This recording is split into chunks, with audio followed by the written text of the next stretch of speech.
Hi hello friends, എല്ലാ കൂട്ടുകാർക്കും ചെമ്പനീർ പൂവിന്റെ പുതിയൊരു റിവ്യൂയിലേക്ക് സ്വാഗതം. അങ്ങനെ ചെമ്പനീർ പൂവില് നമ്മുടെ ചന്ദ്ര ശ്രുതിയോട് അച്ഛനെ ചോദിക്കുകയൊക്കെ ചെയ്യുന്നുണ്ടല്ലോ, നിന്റെ അച്ഛൻ എന്താ വരാത്തതെന്നൊക്കെ. അങ്ങനെ കുറച്ച് നേരത്തിന് ആ ചോദ്യവും കാര്യങ്ങളൊന്നും ഉണ്ടാവുന്നില്ല. കാരണം അവൾ അമ്മയാകാൻ പോകുന്നു എന്നൊരു സന്തോഷത്തിൽ ചന്ദ്ര അത് മറന്നിരിക്കുകയാണ്. പിന്നെ ആശുപത്രിയിൽ പോയി വന്നതിന് ശേഷം താൻ ആവാൻ പോകുന്നില്ല എന്ന സത്യം അറിയുമ്പോൾ ചന്ദ്രയ്ക്ക് ചെറിയൊരു വിഷമമൊക്കെ ആവുന്നുണ്ട്. എന്തായാലും ചന്ദ്ര നല്ല ഒരു പിടിവാശിയിൽ തന്നെയാണ് തൻ്റെ മകനും മകളും, അതായത് ശ്രീകാന്തും വർഷയും ഇവിടേക്ക് വരാത്തതിനാലേ അവർ വന്നതിന് ശേഷം ഞാനിനി വെള്ളം കുടിക്കുള്ളൂ, ഭക്ഷണം കഴിക്കുള്ളൂ ഈ വീട്ടിൽ നിന്നൊക്കെ പറഞ്ഞൊരു നിരാഹാരം കാര്യങ്ങളൊക്കെ ഇരിക്കുന്നുണ്ട്. എന്തായാലും ശ്രീകാന്തിനെ കാണാൻ വേണ്ടിയിട്ട് സച്ചിയും അതുപോലെ ശ്രുതിയെ കണ്ട് സംസാരിച്ചിട്ടുണ്ട് രേവതി.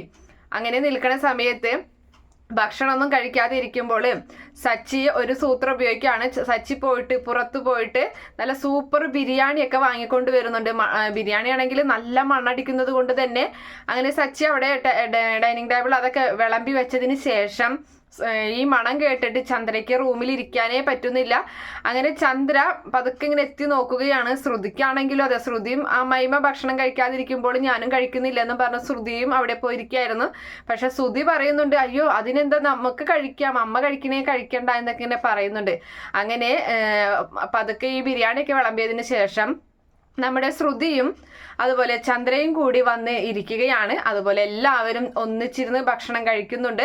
അപ്പൊ സച്ചി പറയുന്നത്, ഈ ഒരു ഭക്ഷണം ഇത് എൻ്റെ ഒരു ഫ്രണ്ടിന്റെ വീട്ടിൽ നിന്നാണ്, അവൻ മുസ്ലിം ആണ്, അപ്പൊ അതുകൊണ്ട് തന്നെ നോമ്പ് സമയത്ത് അവൻ ഉണ്ടാക്കിയതാണ്. ഈ ഭക്ഷണം എല്ലാവരും ഒന്നിച്ചിരുന്ന് കഴിച്ചു കഴിഞ്ഞാല് നമ്മൾ ആഗ്രഹിക്കുന്ന കാര്യം സാധിക്കുമെന്നാണ് അവൻ പറഞ്ഞത് എന്നൊക്കെ ഇങ്ങനെ നുണ പറയുന്നുണ്ട്.